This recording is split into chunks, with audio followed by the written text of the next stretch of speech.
This is why your ex broke up with you. And I'm going to tell you something that you probably don't want to hear. It's your fault. Now, that's a good thing. You want it to be your fault because now you have control over it. You have something that you could have done about it if she cheated on you. If you guys were in an actual bad match, if you picked the wrong girl, and if you for some reason said, yes, I'll be your boyfriend to the girl that you should have never dated, if you weren't in alignment with each other, yeah, it's good you broke up. That's great. Maybe she was too masculine and you didn't realize till it was too late somehow. Maybe there wasn't alignment there at all.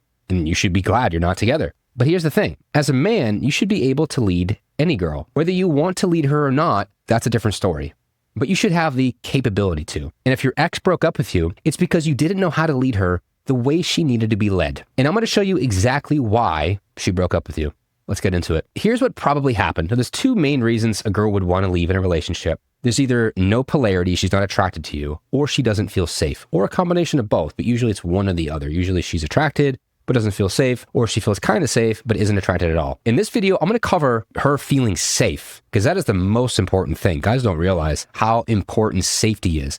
Here's what actually happened. She had so much resentment towards you, she felt so unsafe, and she was bracing herself for the next argument 24/7, probably about a lot of things, probably intimacy, but she was constantly bracing herself for the next fight. So she couldn't fully surrender, feel safe, or actually trust you because she was always kind of on guard. Now, there are two main reasons a girl would actually want to leave you. One main reason is she's not attracted to you at all, which is pretty difficult to have a girl not attracted to you in a relationship and want to leave because of it. You just have a little polarity, just a tiny bit. Go to the gym, wear some cool shoes, take a photo sometimes of yourself doing something cool. There's attraction there. It's not that hard when you're in a relationship. She's already committed. What is difficult is making her feel safe. 90% of a relationship is how does her nervous system get along with yours? Does it feel safe? Can it surrender? That is what 90% of a relationship is. In knowing her attachment style is a huge part of that. But essentially, that girl, your ex, probably in a pretty good chance, she didn't feel safe around you.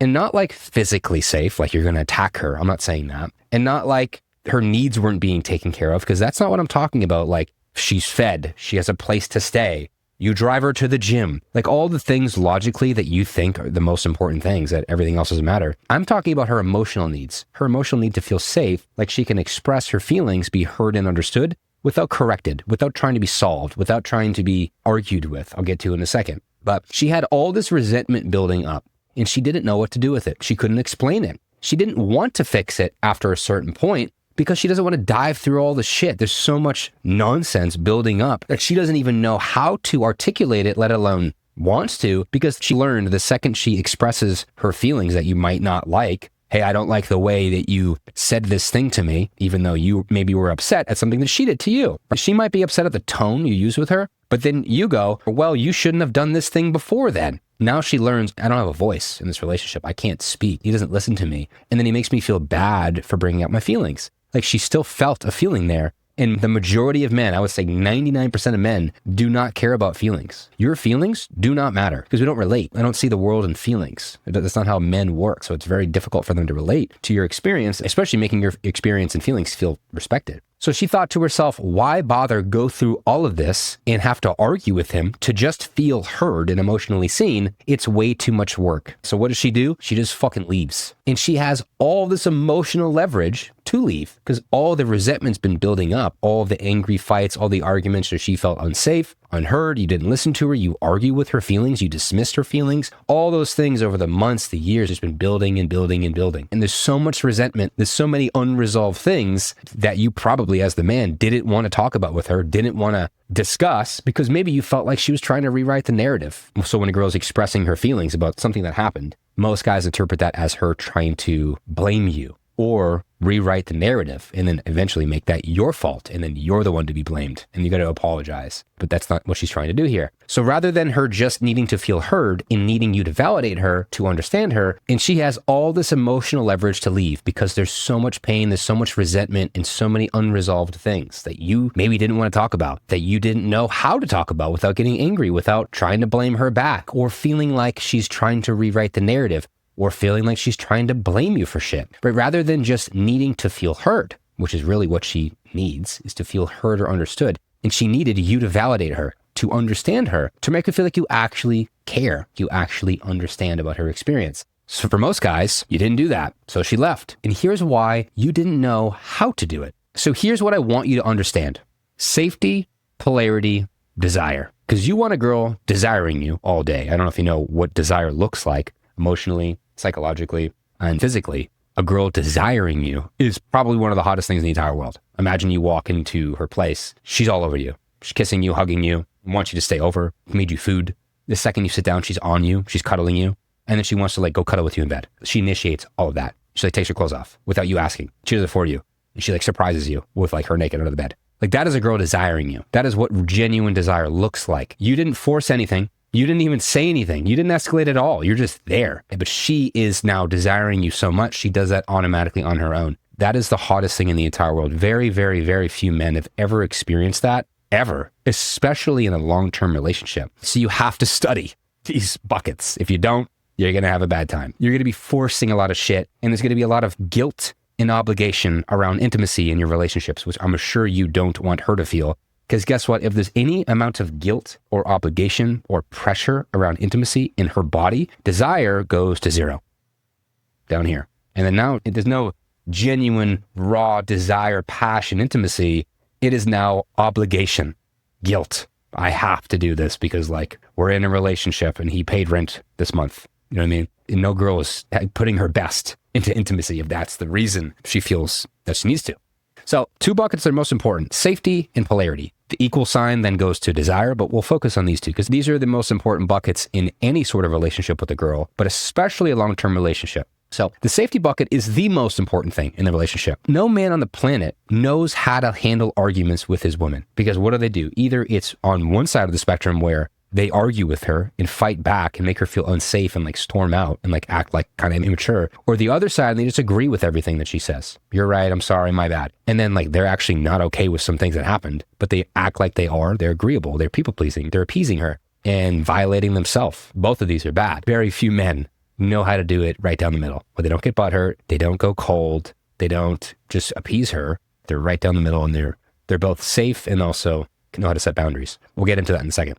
But every guy, usually, if you're at all masculine and you have like some self-worth, you know, and you have some self-esteem, you've worked on yourself, you would want to debate or like kind of express your opinion if you're upset or triggered. And what do most guys do though? Tell her that she shouldn't feel that way. A girl comes to you and says she's upset for some reason, that whatever the example is. She goes, hey, I was upset. I'm kind of sad. And you're like, why? And then she goes, oh, well, because earlier when we were in the car, you were a little tense. And then I asked you a question. You didn't answer me. What do most guys do? They like try to argue back like, well, do you remember what happened before that? Yeah, you did this other thing that made me upset. So of course I'm not going to answer you if you say this next thing. I was upset. You shouldn't be upset that I didn't respond to you. That's what a lot of guys would say. And what you're doing is you're invalidating, dismissing. You're essentially saying, I don't care about your feelings. You should not feel that way because logically this thing happened before that. Make sense? That's what a lot of people do in relationships. I don't know if you've heard people argue, but they do that a lot. If they're competent, if they're able to remember things, most men just like forget everything that happened in the past. They just like, make lazy excuses and forget. If you remember what happened, you're like, oh, well, you actually did this thing before that. So you shouldn't be upset because you actually started it. But what did you do? Dismissed, invalidated, and she feels like you don't care about her experience or her feelings at all. I'm sure you're now starting to see a problem. She doesn't feel heard or seen or understood. That creates resentment. Her emotional need is not being met. And you're like, Corey, this doesn't seem fair. You're right. We'll get to that. So in a male-to-male or peer-to-peer relationship, that works. You explain your side, he explains his side, and you figure it out logically. When you're with your buddy or coworker, whatever it is, something happens. And then the guy tells you, hey, this was a little bit aggressive the way you said that. And then the other person goes, well, that makes sense. The reason I said that was because you actually said this message before that, and that your message actually seemed pretty aggressive, more aggressive than mine. And then the first guy's going to go, oh, you're right. That's my fault. Now we're good. We're besties again. Best buddies again. Let's go get a beer. Play sport ball. That's how man-to-man arguments are solved. Logically. You logically shouldn't be upset because he started this aggressive email chain. And you called him out. He's like, yeah, you're right. My fault. I started it. So for you to bite back, that's kind of what, if 2 dogs are kind of like playing with each other, one dog is a little bit aggressive, the other one being aggressive back, that's kind of warranted. Like, yeah, you shouldn't have started it. So yeah, makes sense. But with the women, that doesn't work at all like that. Not even close. The amount of books I've read on not just like communication, because like the list is endless. I have 3 more bookshelves outside. This is 1 bookshelf. I would say like maybe a fifth of these books are about communication. Evolutionary psychology, business, human nature, dozens of books specifically on difficult conversations, crucial conversations, difficult conversations, how to win friends and influence people. There's many books I've read on handling arguments. Who should go first? You should explain your side. Have them go first, explain their side, make them feel heard. Then you go first on your side. All the things. There's 0 books on how to handle an argument with your woman by maintaining safety and polarity at the same time. There's not, especially nowadays with the I think we're fourth wave feminism. Every girl wants to act like she's an adult. She's strong and powerful and doesn't need no man. Independent woman. Cool, so why are you getting emotional then? Why do you need your emotions validated by me then? If you're an adult, independent woman.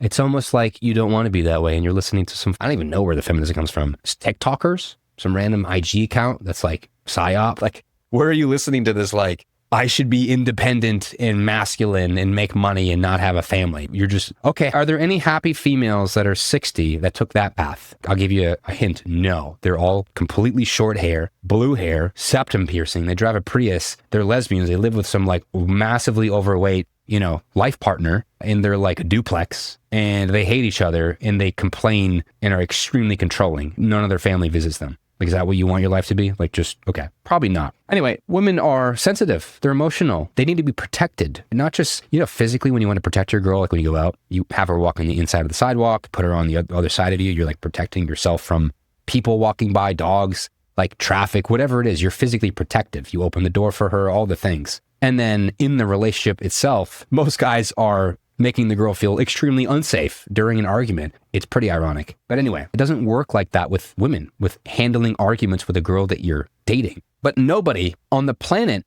will ever teach you how to handle an argument with your woman. No one, other than me in a second. I've never seen it before. I've read dozens of books on literally handling arguments, way more on communication skills, masculine, feminine, Way of the Superior Man, Men Are From Mars, like the list goes on and on and on. I've crafted this system right here completely myself, and I'm about to give it to you. So step 1, emotional safety first. In a peer-to-peer relationship, whoever suffered the first emotional impact goes first. That's logically how it works. Let's just say you're picking up your friend, drop them off at the airport, 2 dudes, and you get into a car accident on the way to pick up your friend, and you call your friend and talk about it. Who should be upset? Your friend who's waiting, or the guy who got into an accident? He's fine, but who should be upset more?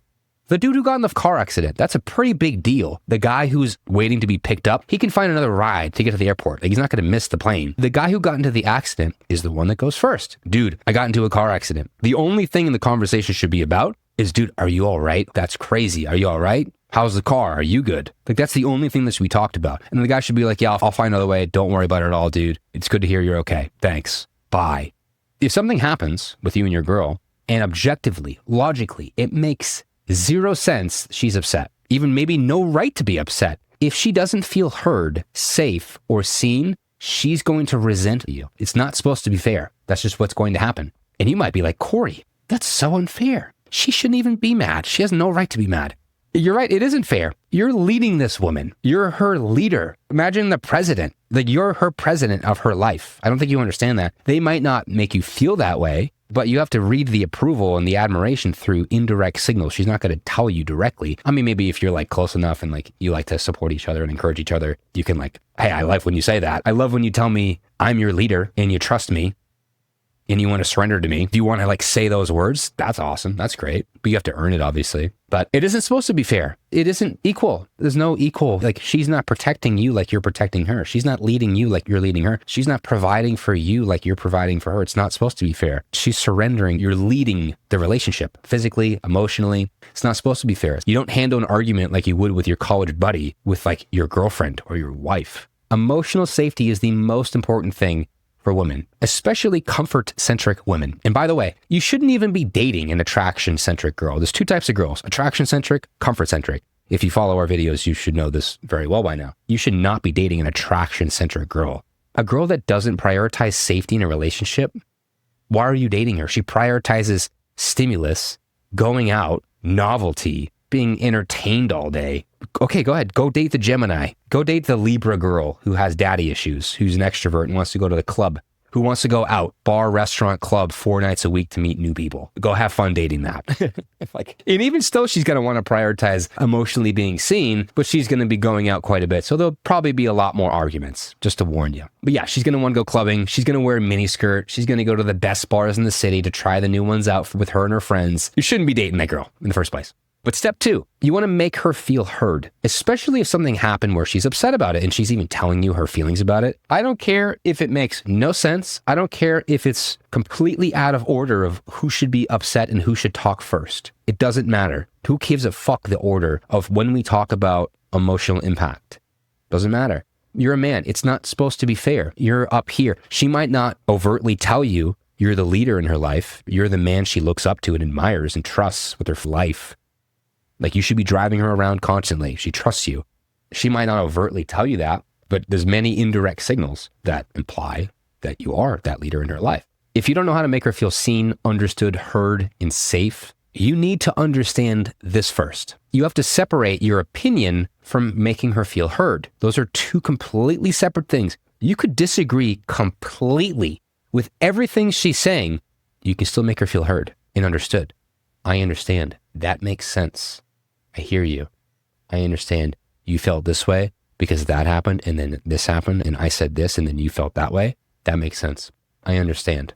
Well, how else did you feel?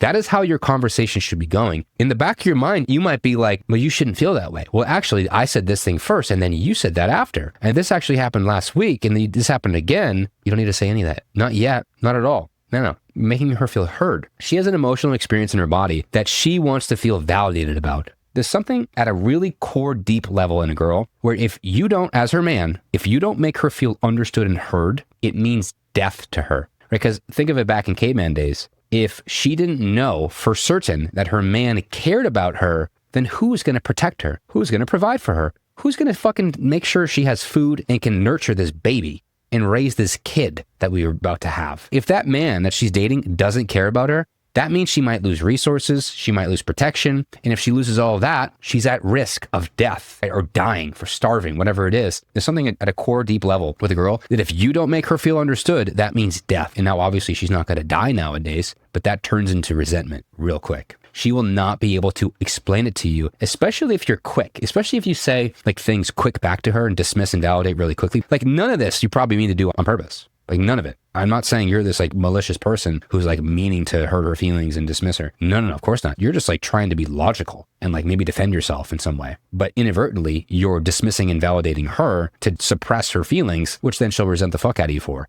Do you think that's going to go well in a month, 2 months, 3 months, 6 months? No. Look at the title of this video. It's going to end badly. So you need to understand, how do I separate my opinion, what I feel about this, what I think about this, and agreeing with her with making her feel heard, understood. Those have to be completely separated. It's very difficult to do that as a man. If you want the insane amount of desire, trust, a girl like surrendering to you, you need to learn how to do this shit. That's just the only way forward, man. So again, now that we've made her feel seen, heard, understood, safe, and we've even maybe asked, what did you emotionally need from me in that moment where you felt those negative feelings? If you need to apologize, sure, you can. Maybe you don't need to. If you feel genuinely bad and like you actually hurt her feelings, you feel, so I don't want you to be over apologizing because like you need reassurance. I'm not saying that at all. But you said or did something that actually made her feel like scared, hurt, whatever it is, unsafe. Oh, that's my fault. I definitely did not mean to do that. I won't do it again. That's it.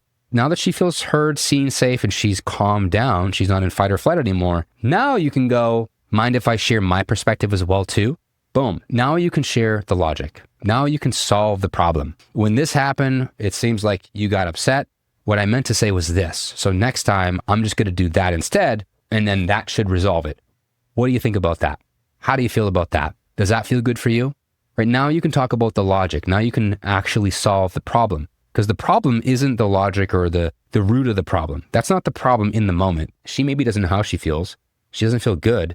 And she wants to feel validated and understood about how she's feeling, emotionally seen, emotionally safe. And it matters to you, and she feels cared for because you listen to her feelings and you make her feel heard. After all that, now we can do logic. You can't do it before. She needs to feel safe, understood, and seen first. Then she can relax.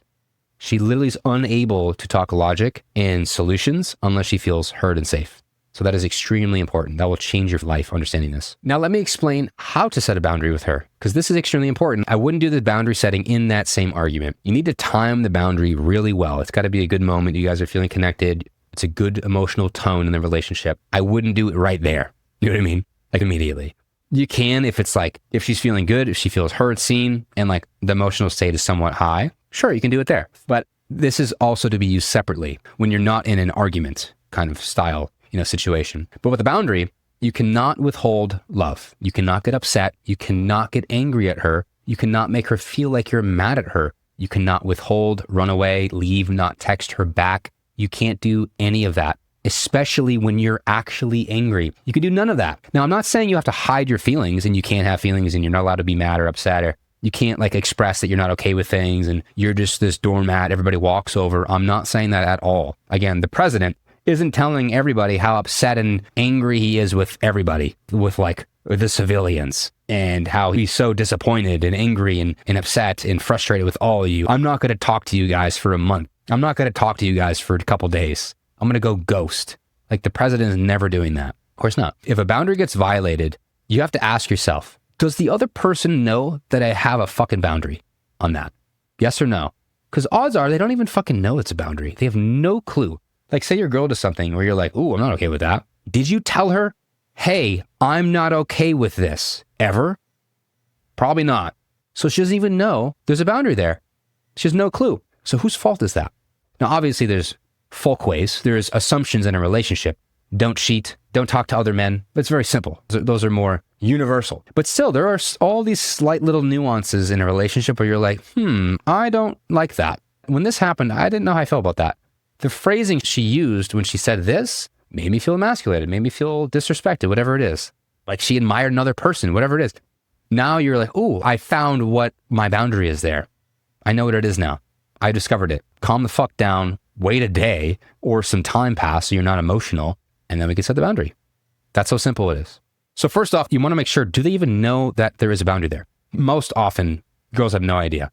Guys play dumb or they play passive aggressive. They're like, it doesn't even bother me. It's fine. And then like you're lying to everybody. And then she does it again and she pisses you off. And now you resent her. And now you're going to be passive aggressive to her to piss her off. And it's like, now you're just both pissing each other off because you can't be honest about a boundary because you have no idea how to set a boundary. So first off, ask yourself, did I even set a boundary? Do they even know I'm not okay with this? That's number one. Number two is you need to understand the difference between being controlling and setting a boundary. They're massively different and you need to understand this before, setting any boundaries. So think to a very controlling person. Is that person usually male or female? You said female? You're right. Think of your mom as a kid. She probably was a bit controlling. Don't do that. Your room is a mess. Go clean it now. Go do this. Men are not controlling. They don't care about the nuances and little details, all that kind of stuff. And it makes sense. Like, don't get me wrong. When a woman is raising a kid who's 2 years old, you have to be very controlling to that kid, or it will get into situations that are not good for the kid. You got to make sure it's not fucking in the toilet or in the electrical socket and it's under the sink and it's playing with all the chemicals under there. You know what I mean? Like you're like, well, how did you even do that? You have to be controlling. That's why you have to put the locks on the cabinets. You have to make sure all the doors are closed. You have to watch them. You have to have a nanny cam. You have to have cameras in the house to watch the kids to make sure they're not. You have to be controlling as a mom, especially raising a kid like that 24/7. You have to be controlling. It is a very good thing to be controlling in that situation. But your mom, as a kid, especially as a man, probably was controlling later when you were older than 2 years old. Probably is still to this day a bit controlling with you. That's just how moms are. And there's a lot of positives too. I'm not saying it's all negatives. But you also have to think, because some girls are like, oh, you're so controlling. The man is so controlling. Sometimes, I'm not saying that, like a low consciousness man who has no idea how to set boundaries, for sure, he can be controlling. But as out of the two sexes, the men are not controlling. Men should be, at least, with no mommy issues, they're not controlling at all. They don't need to be. The women are. And they're really the only time a person in general should be controlling is like a boss of a company, because there's like money involved. And then your girl in a like hot possessive dynamic where you like it as the dude. You know what I mean? Those are the only two really examples that it makes sense to be controlling, other than the mom raising the kid scenario. But essentially, women are more controlling than men. Men are not really by default controlling. And I'll give you a little Snapple fact to make it more clear for you. A girl who's 18 to 30 years old, she has a lot of power and control in her life. Why? Because she's attractive. Most girls don't work out. They don't go to the gym. They don't eat healthy. They're not doing meal prep. They have to be relatively skinny, and they have a ton of male attention. At least they have the ability to. That's a lot of power, a lot of control there for a female with literally just existing. She didn't like acquire a company and work her way up through the ranks to get to a CEO level, and now she has power and control. It's not what she did. She just is like somewhat skinny. And then all these men want her. And then like the dudes are throwing themselves at her. They want to buy her dinners. They want to buy her a trip. They want to buy her a purse. They'll do whatever she says. Like that's an insane amount of control. And then all of a sudden she hits 35, 40, 45, 50, 60. I'm sure you can see where I'm going with this. When you think of Karen, who's the most controlling female in the entire world, how old is a Karen when you think of her? Yeah, way past her prime. She's probably like 55 or so, maybe older. She got blue hair. No man has looked at her in like 2 decades at all. She's got no male attention from a man that, especially that she respects or like actually wants the attention of. And she vaguely remembers when I was 20, every man was looking at me. I got so much attention. I had so much control and external validation. And then now she has none. Do you think she's happy about that? And I'm not saying like a girl, because girls can work out and eat well. Look at Jennifer Aniston. They can preserve their youthfulness and their desirability later in life. I'm not saying you can't. I'm saying the average is apathy, is entropy, just like looking like Karen. So do you think Karen is okay with the having insane control as a 20-year-old and then having zero control as a 55-year-old? Probably not. That's why she's extremely controlling. That's why she's always complaining and critiquing and telling you can't do this and yelling at you for doing things because she needs the control back. So that's controlling behavior, which is in the moment. Controlling, like Karen, is in the moment right now. Don't do that. You're not allowed to do that. Sit down. Go do this way. Be quiet. Do that. That is controlling. That's in the moment. That's not what you want to do here. We're not being a micromanager. You're setting a boundary. Boundaries are not in the moment. Boundaries are set after the fact. Something happens. I hear about it. I set the boundary. Make sense? You're not like controlling in the moment. Don't do that. Come back home right now. No. Boundaries. Something happens. You find out about it as the man. You set a boundary. Right? That's how that works. That's the 3-step system there. So how it works. Let's just say your girl does something you don't like. You're not okay with. You don't approve of, whatever it is. Right? What you're not going to do is you're not calling her. You're not texting her. And you're not doing anything right now, right this second. You're logging in your mind, taking a tally, writing down a note. Hey, this thing happened. This time, I'm not okay with it. That's it. And now we wait. Tomorrow, the next day, whenever you see her, whenever the timing is right, you guys are good, emotionally connected, and you've already made her feel emotionally safe or seen for that day, at least for like 30 minutes. Now's the time. Let's just say you're not aware of what happened last night or something that she did the other day, or she said something to you a couple of days ago that you're not okay with. You kind of process to realize like, hey, I'm not okay that you said this in this way or this phrasing or whatever it is, or you went to this place, whatever it happened is. You can find out more information about, let's just say she went somewhere and you're like curious about where it was or what happened or whatever the fuck. You can ask her some questions, kind of gather some more intel before you actually determine, do I need to set a boundary here or not? That's step one, is like figure out the information first if you don't have all the information before you decide anything. If you're okay with whatever happened or whatever was said or whatever it is, you're good. You don't need to set any boundary. But if you're not okay with it, you're not allowed to get upset. Again, she might not even know you're not okay with whatever she did. You need to make it very clear what you are okay with and what you're not okay with in a calm, safe way where you're not mad at her. We're good. Me and you are good. I'm not upset at you. However, I want to let you know I'm not okay with this. That's it. That's how easy the boundary is. You just probably never understood how to maintain safety and polarity at the same time. The polarity is the boundary, but the masculine boundary, I'm not okay with this. Safety is I'm not upset at you. We're good. I'm all right. Everything's fine. I'm also not okay with this, but I'm not mad at you. I'm right here. I'm warm, not withholding affection or love, but I'm not okay with this. That is extremely difficult for a man to do that. It's very high level leadership skills here. This is insane. If you do this, if you crack the code here, if you just listen to what I'm saying here, your girl will love you, will be obsessed with you. No man on the fucking planet could do at all what I just said, at all. This is every girl's dream, is to feel safe and know there are boundaries on her masculine container. She feels extremely safe. You're never going to get mad at her. You're never going to get upset at her, especially if she's a comfort-centered girl and she's sensitive and like feminine and intuitive. You're never allowed to get upset at her. Never allowed to. You can set boundaries after the fact, and I'll get into consequences if those boundaries are not respected. That's different, but that's how you can set a boundary. That's super easy. Again, you might be upset when talking about it, whatever it is, the boundary, you're not allowed to show her that. Again, you're the leader, you're the president. So the boundary looks like this. Again, you see her, you've already been talking for 30 minutes or so, you've been hanging out, everything's fine. And you go, hey baby, I just wanted to bring something up real quick. Give her like 2 seconds to acclimate to what you just said. You know, you got her attention. Again, you're giving her some time to be like, What does he want to bring up? Right? 2 seconds. So you don't want to just like dump it on her. And you also don't want to drag it out too long. You get there. She might like be anxious and kind of, spiral. And then you go, I'm not mad at all. We're good. I'm not upset. I just want to let you know though, with X thing, I'm not okay with that. I just wanted to let you know where I'm at. That's the entire boundary setting right there, is like 2-3 sentences. If you say that, 95% of the time, your girl will go, okay. And then you wait like 5 seconds and you change the subject. That's it. Congratulations. You just set a boundary that will save your relationship. She knows she can't do that in the future. She knows you're not okay with it. You're not threatening. You're not saying, if you do that again, you're going to suffer consequences. You're going to suffer the pain. I'm going to show you how it hurt me when I felt that.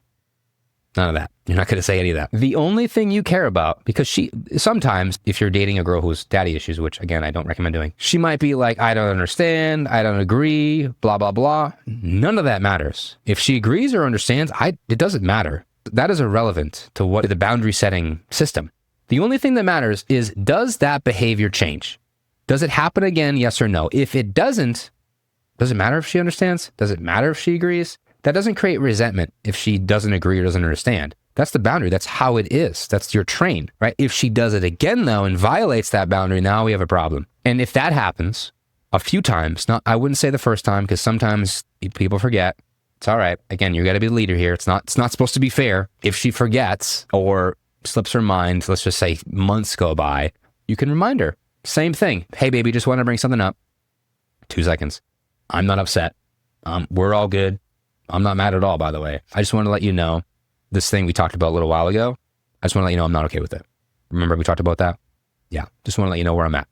That's it. Just a reminder. You can do 2 of those. 2 reminders after the first initial boundary. And if things aren't changing, if she's still violating it and not changing her behavior, which again is the only thing that matters, now we can talk about limiting relational access. So what is relational access? So again, you're not angry. You're not making her feel bad. You're not threatening her. You're definitely not insulting her. But now you have the leverage to limit relational access. One of the most impactful things for a woman for motivating behavioral change is she can talk to you. She can see you. You're warm. You're safe. Everything's the same. However, all of a sudden, you're not as available anymore. You're not the same person who was giving her all the endless attention before, all the endless access. You're not available to see her all the time, to give her attention that she requires from you. Now you've limited your access to her relationally because she's broken a boundary and continues to break it. Now, usually, again, 98% of the time, she won't do it. She won't break the boundary. She won't violate the boundary. She won't do it again. If you especially reminded her, she just probably didn't know you weren't okay with that the first time. And you probably got upset and you're like, how dare she do that? And now that you watch this video, you're probably like, yeah, I never actually told her that. She doesn't know you're upset with something and then you're mad. Whose fault is that? Yours. Your fault. You didn't set the boundary yet. So you're not allowed to be mad at her at all. 0%. Even internally, you didn't set the boundary. Well, she should know. No, you're leading her. She doesn't know. Look what happened. You need to tell her in a calm way.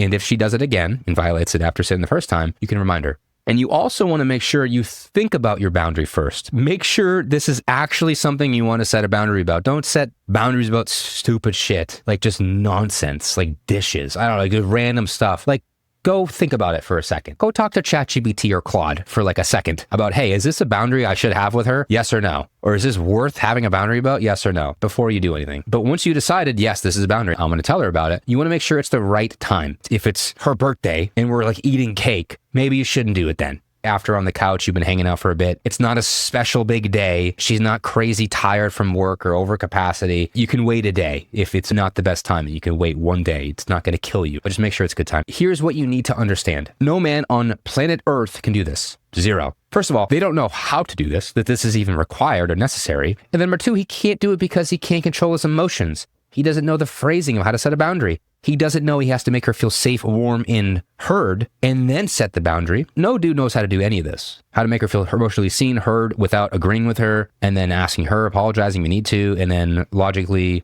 solving the issue, and then separately if you need to, set a boundary. After the fact, not during. No man can do any of that. He has no clue. And then also, men think that their emotions are like more important than hers. Right? Your emotions to her don't even matter.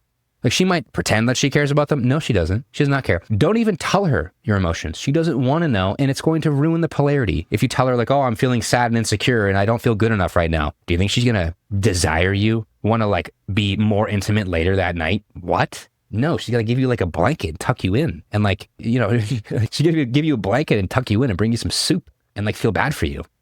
What? She doesn't care about your emotions like that. And she shouldn't. That's not how it should be. She wants to know, are you happy with her? You're not mad with her, and we're good. Like, our relationship is in good standing. Past that, she could give a shit about how you're feeling. She does not care at all. It's good. That's the way you want it to be. You don't want her to care about, how are you feeling? No, really, how are you feeling deep down, Bobby? Like, what is she, a therapist? Like, no, don't ask me that. You know what I mean? She wants to feel special, cherished, cared for, understood, devoted to, respected, all the things. And she wants to make sure the relationship is in good standing, that we're good. You're not going to leave me. You're not going to get rid of my resources, protection, provision, anything like that. You're not mad at her. That's what she cares about. Anything else, don't worry about it. Now, let me tell you something else that nobody else knows. Girls do not get aroused by attraction. They don't get aroused by polarity. Everyone thinks that if you're attractive enough, the girls will get aroused and they'll want to have sex with you. That's not at all how that happens. You work that way. You see girl, you desire her, and you get attracted and aroused by her. You want intimacy. Not how it works at all with the female. Really, only you, probably after watching this video, will understand this. With girls, you get their attention from being attractive. You get their focus from being attractive. Polarity, physically, all the things. But you get them aroused by making them feel safe. It's pretty wild. Because as a man, you don't need to feel safe at all to be aroused. Like 0%. That's not how it works with a man. Could you imagine if she just saw an attractive man and then wanted sex? Like, do you know how bad that would go for the whole world? How many girls would be pregnant always if that was the case? Like, I'm so glad it doesn't work like that. Sure, they get focus. You get focus and or attention from the girl if you have polarity, attraction, all the things. But she's not being intimate with you unless she feels safe, at least to a certain degree with you. Thank God. Again, if she didn't need to feel safe and just need to be attracted, sex would be so devalued. A lot of pregnant girls always. You don't want that. Nobody wants that. Just from you watching this video and completing it, you become the 0.001% of men that is able to lead a girl the way she needs to be led, especially during an argument, the most important thing in the entire world. And then this makes it so there's no resentment. There's no bad blood between you and her. She's not angry at you or feels unsafe around you. Right? This is the way she wants to be led. This is the way she feels safe. She will feel so safe and so aroused and trust you forever if this is how you lead every single argument. If you do 10% of what I just said to you right here, she'll be desiring the fuck out of you. Like the second you walk in the door, if she feels safe around you and there's some polarity there, there's room for desire now. Most men don't really know what desire feels like because when you're in a relationship, it's obligation and guilt is usually what intimacy turns into from the female. She feels like I have to because we're in a relationship and I have to. And like there's no desire anymore. There's no room for desire. She doesn't feel safe and or doesn't feel attracted to her man. So therefore there's no desire, but she feels obligation and guilt because that's just what you do in a relationship. We have to have sex and he paid rent and I gotta, blah, blah, blah. Like she maybe is horny sometimes, but there's really no desire. If you make her feel safe like this, especially in arguments where like you're boundary setting, you're the masculine leader, you don't get upset at her ever. And then there's polarity as well. Like you're still attractive at the same time. Holy fuck, does that desire go through the roof? Emotionally, psychologically, physically, the desire goes through the roof. When a girl desires you, what it looks like is when you walk into her place, she's all over you. She hugs you. She's kissing you. She wants you to stay over. You sit down, she's cuddling on you already. She's on your lap. She's like in your face. She's giving you kisses. She brings you to the bed. She gets naked and like doesn't tell you and it's like a surprise when you like realize and she's like staring at you until you realize and then she like jumps you. That's desire. Very few men have ever experienced that. I want you to experience it always because that's how it should be. The girl is so happy, fulfilled, attracted, and like feels safe at the same time. There's a very happy relationship. Very, very happy. So here's the system. You have polarity. You make her feel safe. You lead arguments in a way where you don't get mad at her. This is all in a context of a relationship, by the way. And then she'll reward you endlessly with her desire, right? That's how it works. Maintaining safety, polarity, give her room to desire you, emotionally, physically, all the things. And then after that, she'll reward you. She'll be all over you. And again, how you lead arguments is the most important thing in a relationship. If you look back, like this whole video is about, the reason people break up is because there's so much resentment. I mean, there's many reasons. One of the main reasons is there's so much resentment from the girl to the guy. She doesn't feel safe. She doesn't feel listened to or heard or understood, or no safety or no polarity or both. And then she goes, there's so much to fix here. I don't even know what's wrong. I can't describe it with words. I'm just going to leave. He's not right for me. And then they leave. Hope you learned a lot from this video. Talk soon. Peace.